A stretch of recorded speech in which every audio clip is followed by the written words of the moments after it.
अरविंद केजरीवाल जी अब भगवान बन गए। मानव इतिहास में इंसान से भगवान बनने का ये जो सफर है, इतने कम समय के अंदर पूरा करने वाला वो पहले व्यक्ति। कान्हा बन गए हैं, केवल भगवान ही नहीं, कान्हा और कृष्ण, और राक्षसों का वध कर रहे हैं। एक्साइज चोरी करने वाला,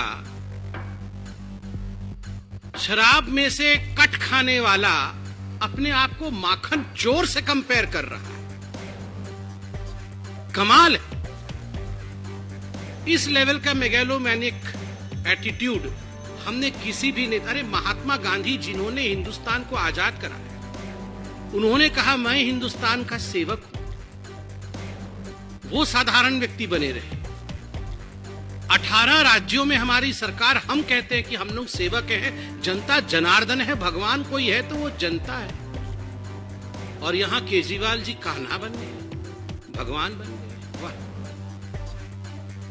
ये अमानतुल्लाह खान, अभी मैं टीवी में देख रहा था कि जब इनके घर में रेड हुई तो बदसलूकी की गई।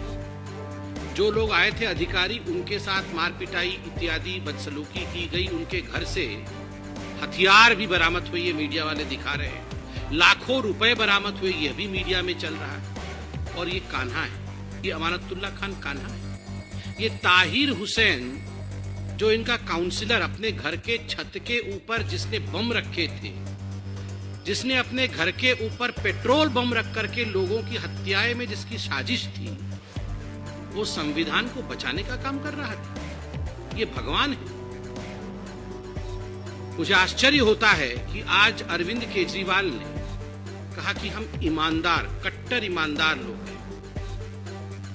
इतिहास में सबसे कम समय के अंदर अगर किसी सरकार में सबसे ज्यादा मंत्रियों को भ्रष्टाचार के आरोप के कारण इस्तीफा देना पड़ा हो तो अरविंद केजरीवाल की पार्टी की है। याद करिए, नया नया दिल्ली में सरकार अरविंद केजरीवाल जी का बना था, तो जितेंद्र तोमर को लेकर अरविंद केजरीवाल जी उस समय भी इसी प्रकार से भाषण दे रहे थे और कह रहे थे ये तो मोदी जी, ये तो सरकार डर गई है, वरना सबसे पढ़ा लिखा इंसान तो जितेंद्र तोमर है। बाद में सारी फर्जी डिग्रियां निकली तो जितेंद्र तोमर को चुपके से मंत्रिमंडल से निकाल दिया है। पार्टी से नहीं निकाला है, मंत्रिमंडल से निकाला है। जो इतना कट्टर ईमानदार है वो पार्टी से नहीं निकाला है, केवल मंत्रिमंडल से। राशन कार्ड किस प्रकार इनके संदीप कुमार बनाते थे, महिलाओं के सम्मान के विषय में बात कर रहे थे, वो तो सीडी बन के सामने आ गई, तब पूरी दुनिया ने देख लिया। वरना ये तो संदीप कुमार को भी बचाने में लगे हुए। अभी भी संदीप कुमार आम आदमी पार्टी में है, पार्टी से बाहर नहीं गए। ये असीम खान इनके मंत्री थे, रंगे हाथ पकड़े गए, वो भी सीडी बन गई। और सीडी बन के जब वीडियो सामने आ गई तो कोई गति नहीं रही, कोई उपाय नहीं रहा, तो उनको बाहर निकालना पड़ा। मगर ये असीम खान भी आम आदमी पार्टी में। ये सारे भ्रष्टाचारी जिनको आम आदमी पार्टी और केजरीवाल ने खुद अपने पार्टी से निकाला था, ये सारे भ्रष्टाचारी लोग आम आदमी पार्टी में हैं और कान्हा बने हुए हैं। ये भगवान है। स्वास्थ्य के विषय में इन्होंने कहा कि हमने बहुत कमाल का काम किया। और इनकी जो चर्चाएं होती है ना, इनकी चर्चाएं कोई दिल्ली में और इंडिया में नहीं होती है, इनकी चर्चाएं तो पूरे विश्व में होती है। पूरे विश्व में ये हो हल्ला क्लिनिक के बारे में चर्चा हो रही है। देखिए, मैं आज एक चैलेंज करता हूं। दिल्ली के हमारे आदरणीय निवासी जनता जनार्दन, जब इतना बड़ा कोविड का जो आपदा था पूरे विश्व पे पड़ा, कितने दिल्ली के लोग ये मोहल्ले क्लिनिक में भर्ती हुए थे, मुझे बताइए। मुझे एक ऐसा मोहल्ला क्लिनिक दिखा दीजिए जिसमें आईसीयू बेड थे, जिसके अंदर आइसोलेशन बेड थे, जहां पर उनकी ट्रीटमेंट हो रही थी, जहां पे ऑक्सीजन प्लांट लगा था। एक ऐसा मोहल्ला क्लिनिक दिखा दीजिए जहां एक मरीज भर्ती था। एक भी आपने कोविड के पेशेंट का ट्रीटमेंट नहीं किया। और आप बता रहे हैं कि पूरे विश्व में जो है वो इनके मोहल्ला क्लिनिक की। देखिए, काम कम और हल्ला गुल्ला, बयान बहादुर। ये पूरे विश्व में एक ऐसा सीएम कहीं नहीं है, सीएम विदाउट पोर्टफोलियो। आपने कहीं देखा है, आपने कहीं भी देखा है कि पूरे विश्व में कोई सीएम बिना काम का चीफ मिनिस्टर हो? कोई काम नहीं है, केवल भाषण करना, कोई पोर्टफोलियो नहीं, बयान बहादुर, बड़ी बड़ी बातें करना कि विश्व में हमारे लिए चिंता हो रही है और कोई काम नहीं करना। आज मुझे तो बड़ा आश्चर्य लगा कि जिस प्रकार से अरविंद केजरीवाल जी ने भ्रष्टाचार का महिमा मंडन किया है, ग्लोरीफाइंग करप्शन, आज अपने प्रतिनिधियों के, जो लोग पब्लिक रिप्रेजेंटेटिव हैं, उनके बैठक में अरविंद केजरीवाल जी ने एक ऐलान किया कि आप सब लोग 3-4 महीने जेल जाने के लिए तैयार हो जाओ जी। और जेल कोई खराब जगह नहीं है, और जेल जाना कोई बुरी बात नहीं है, जेल सबको जाना है। आप सोचिए, अगर यह संदेश एक मुख्यमंत्री देता है कि जेल जाना चाहिए, आप 200-400 हजार करोड़ के, 200-400 करोड़ के घपले करो और जेल चले जाओ, 4-5 महीने बाद तो छूट जाओगे, उसके बाद तो केस चलता ही रहेगा।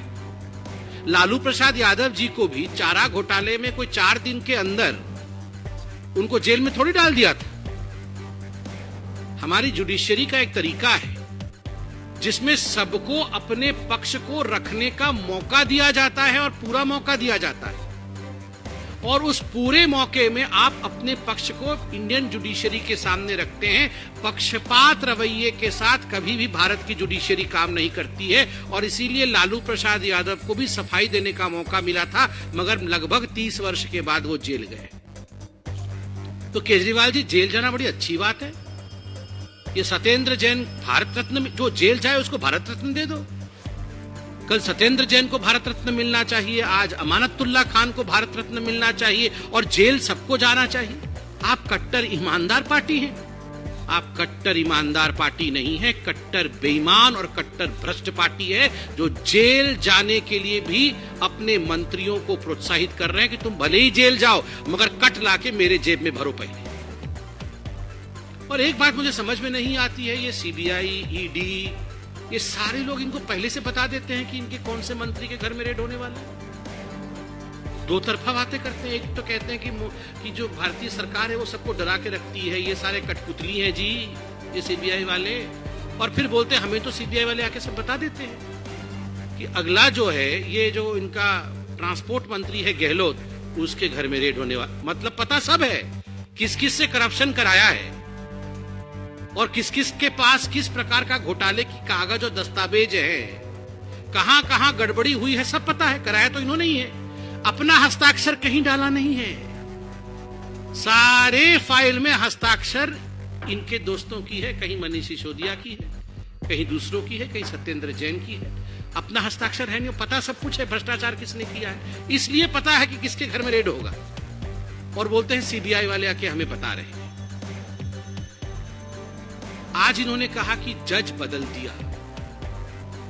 सत्येंद्र जैन जी के लिए आप तो ऑनेस्टी का सर्टिफिकेट लेके घूम रहे थे कि ये बड़े सचोट व्यक्ति है सत्येंद्र जैन। जज बदल दिया, एक प्रक्रिया होती है इंडियन जुडिशरी की। ये जज बदलने, किसका ट्रांसफर होता है, कौन जज किस कोर्ट से किस कोर्ट में जाएगा, ये भारतीय जनता पार्टी या पॉलिटिशियन नहीं करते। ये जजों के ऊपर आपके लोग चोरी डकैती में पकड़े जाएं, भ्रष्टाचार में पकड़े जाएं और जेल के अंदर जाएं, तो आप जजों के ऊपर उंगली उठाएंगे।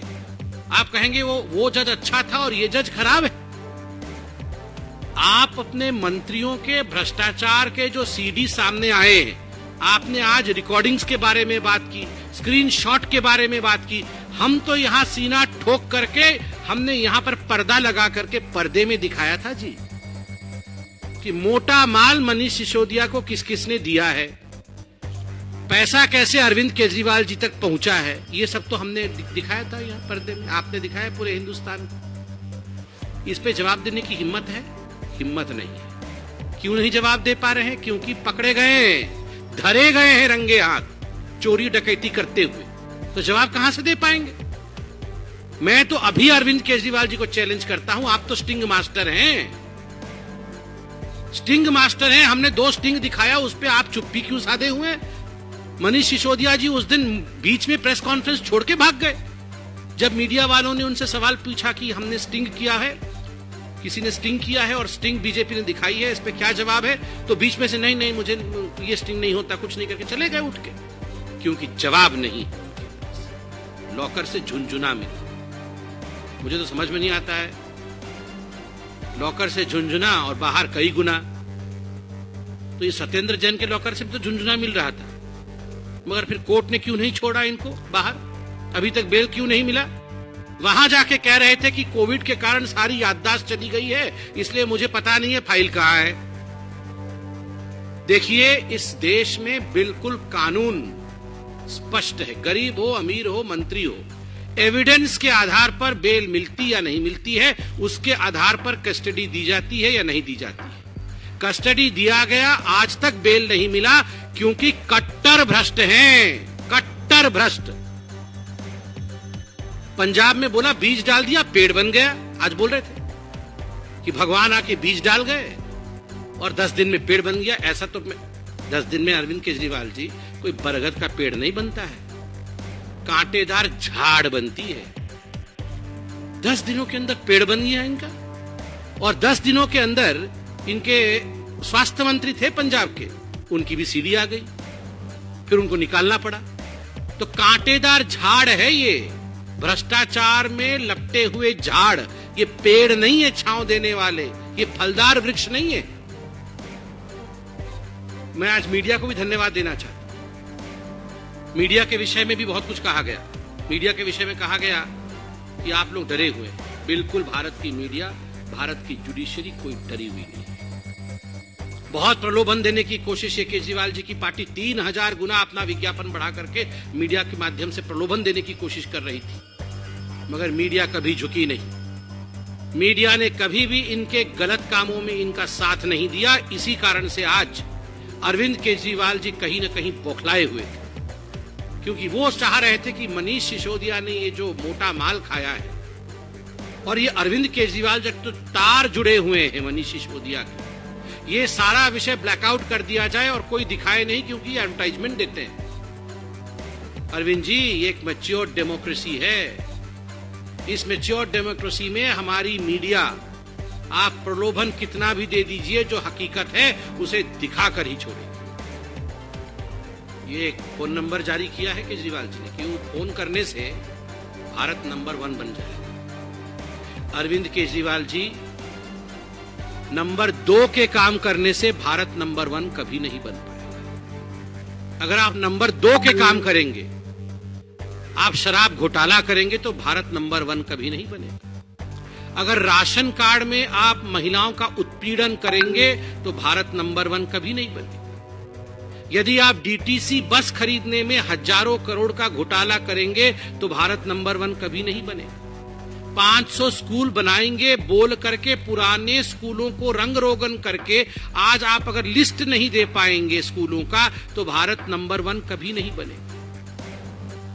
आपके स्वास्थ्य मंत्री पंजाब में जाकर यदि भ्रष्टाचार करेंगे, तो भारत नंबर 1 कभी नहीं बन पाएगा। और आप कह रहे थे कर्ज में नहीं है दिल्ली। कर्ज का पूरा कच्चा चिट्ठा लेके आया हूं। ये सीएजी की रिपोर्ट है, कोई भारतीय जनता पार्टी का दस्तावेज नहीं। क्या कहती है CAG? The Delhi government's debt increased by nearly 7% in the 4 years period up to 2019-20.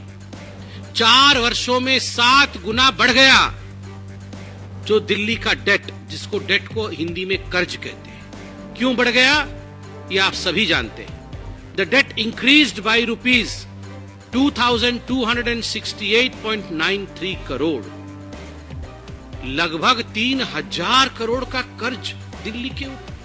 और क्यों ना हो, जब आप 144 करोड़ रुपया शराब ठेकेदारों का माफ कर देते हैं, जब डिस्कॉम के साथ जिस प्रकार का आप देख रहे हैं बिजली को लेकर घोटाला कर रहे हैं, आप डीटीसी बस में हजारों करोड़ का घोटाला कर रहे हैं, तो 3,000 करोड़ का जो कर्जा है वो तो होगा। फिर भी सीएजी कहती है जो सरप्लस दिल्ली में दिखाया जाता है ना, वो क्यों दिखाया जाता है, मैं पढ़ देता हूं। The Delhi government has been able to maintain revenue surplus on account of pension liabilities of its employees being borne by the central government, the report printed. In addition, expenditure of the Delhi police is also borne by the Ministry of Home Affairs, the government of India. ये भारत सरकार आपको पैसा देती है law and order के लिए। भारत सरकार सारा पेंशन की लायबिलिटी उठा लेती है, इसलिए आपके लोन को सूझने का काम भारत सरकार कर रही है। अरे केजरीवाल जी, हम केरल जाते हैं तो वहां पर पेज खोलो किसी अखबार का तो वहां केजरीवाल जी टोपी पहन के बैठे हुए हैं, मैं कान्हा हूं। आप गुजरात जाएंगे तो वहां पर टोपी पहन, मैं कान्हा हूं। आप अंडमान निकोबार जाएंगे तो सरकार आपकी दिल्ली में है और अंडमान निकोबार में टोपी पहन के हर अखबार के पहले पन्ने पर करोड़ों करोड़ रुपए खर्च करके मैं कान्हा हूं, मैं भगवान हूं। अरे आप दिल्ली में हैं, आप अंडमान निकोबार के अखबार में क्यों दे रहे हैं, पैसा खर्चा कर रहे हैं? किसका पैसा है ये दिल्ली की जनता का पैसा है जो आप अंडमान निकोबार में, दमन दीव में, केरल में, गुजरात में, हिमाचल में, जम्मू कश्मीर में, हर जगह आप पैसा खर्चा कर रहे हैं अपने आप को चमकाने के लिए। ये पैसा दिल्ली की जनता का है। मैं इतना ही कहना चाहता हूं बंधुवन कि जहां तक गुजरात का सवाल है, ये गर्वी गुजरात है। ये गर्वी गुजरात कभी भी दिल्ली के तुगलक से नहीं चलेगा। दिल्ली का तुगलक जो मेधा पाटकर को वहां का सर्वे सर्वा मानता है, दिल्ली का तुगलक जो सोचता है कि मेधा पाटकर ही उनकी नेता है, जिस मेधा पाटकर ने विकास के कामों को गुजरात में रोका, उस मेधा पाटकर के नाम पर आप गर्वी गुजरात को कभी झुका नहीं सकते। गुजरात की जनता है साहब, गर्वी गुजरात की जनता। जो लोग सर्जिकल स्ट्राइक पे सवाल करते हैं कि सर्जिकल स्ट्राइक झूठी थी, भारत ने सर्जिकल स्ट्राइक नहीं किया, और जो लोग पाकिस्तान को क्लीन चिट देने का काम करते हैं, गर्वी गुजरात की जनता कभी भी उन पे विश्वास नहीं करती। गर्वी गुजरात की जनता उन लोगों पे कभी विश्वास नहीं करती है जो आर्मी में आज युवाओं के रिक्रूटमेंट पे रोक लगाने की कोशिश कर रहे हैं, और जो लोग जेएनयू में जाकर भारत तेरे टुकड़े होंगे इंशाअल्लाह इंशाअल्लाह के साथ खड़े थे। कभी भी गर्वी गुजरात की जनता इस प्रकार के दिल्ली के तुगलकों के फरमान पर नहीं चलने वाली है। वो विकास पथ पर दशकों से चल रही थी और गुजरात विकास पथ पर ही चलेगा।